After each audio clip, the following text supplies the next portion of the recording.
Deputy CM रहे और आपने कहा कि वो समाजवाद की परिभाषा नहीं दे सकते हैं, किस तरह से? अरे भैया ऐसा है, हमने ये नहीं कहा कि समाजवाद का परिभाषा नहीं दे सकते। हमने तो उसके आगे कहा कि तेजस्वी यादव खड़े होकर उन्होंने विधानसभा में कहा कि हम और हमारे पुरखे ये समाजवाद की भूमि है, ये हम लोग नहीं यहाँ रूल करेंगे तो कौन रूल करेगा।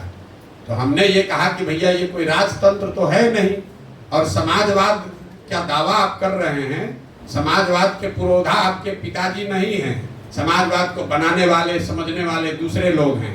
और अगर आप समाजवाद को समझने का दावा करते हैं तो आपको तो समझ इसकी है नहीं, हमको जान मालूम है।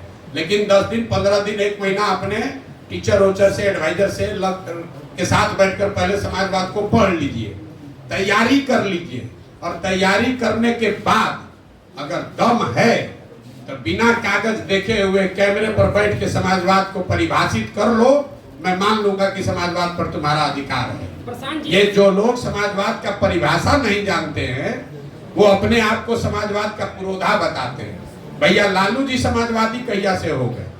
समाजवाद मधुलिमेक से जाना जाता है, समाजवाद लोहिया जी से जाना जाता है, समाजवाद जॉर्ज फर्नांडिस से जाना जाएगा। ये किस दिन से पुरोधा हो गए समाजवाद के? राजद ने आपको यह भी कहा है कि आप जाति छुपा कर राजनीति करते हैं। कौन? समाजवाद राजद ने यह भी कहा है कि जाति छुपा। भैया हमारा नाम है प्रशांत किशोर, सर्टिफिकेट में तो यही नाम लिखा हुआ है।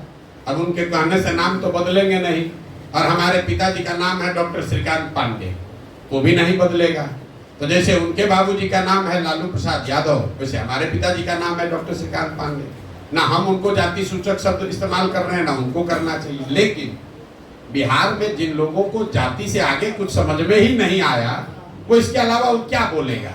अब तेजस्वी यादव हमसे बिहार में विकास पर तो चर्चा करेंगे नहीं, बिहार में सीडी रेशियो क्या है, पूंजी का पलायन क्या है, तो उनको समझ है नहीं। तेजस्वी यादव बिहार में एजुकेशन व्यवस्था कैसे सुधरेगा ये तो बता नहीं सकते हैं।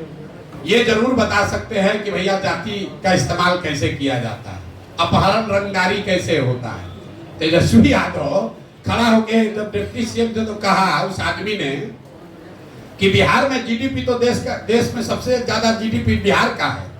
अब देखिए, जिस आदमी को जीडीपी और जीडीपी के ग्रोथ में फर्क नहीं समझ है, अफसरों ने ये कहा होगा कि जीडीपी का ग्रोथ रेट बिहार में ज्यादा है, उस आदमी को समझ में आया कि जीडीपी ज्यादा है। भैया जीडीपी के हिसाब से तो हम लोग 28वें नंबर पर हैं, देश के सबसे गरीब और पिछड़े राज्य हैं, और उस राज्य का उप मुख्यमंत्री खड़ा होकर कह रहा है कि हम लोग तो जीडीपी के मामले में देश में सबसे आगे हैं।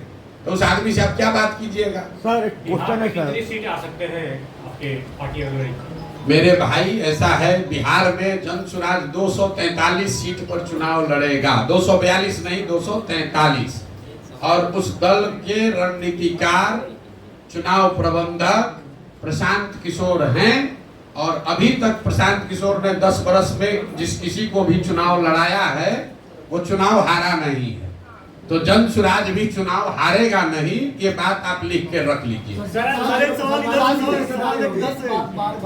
आप भी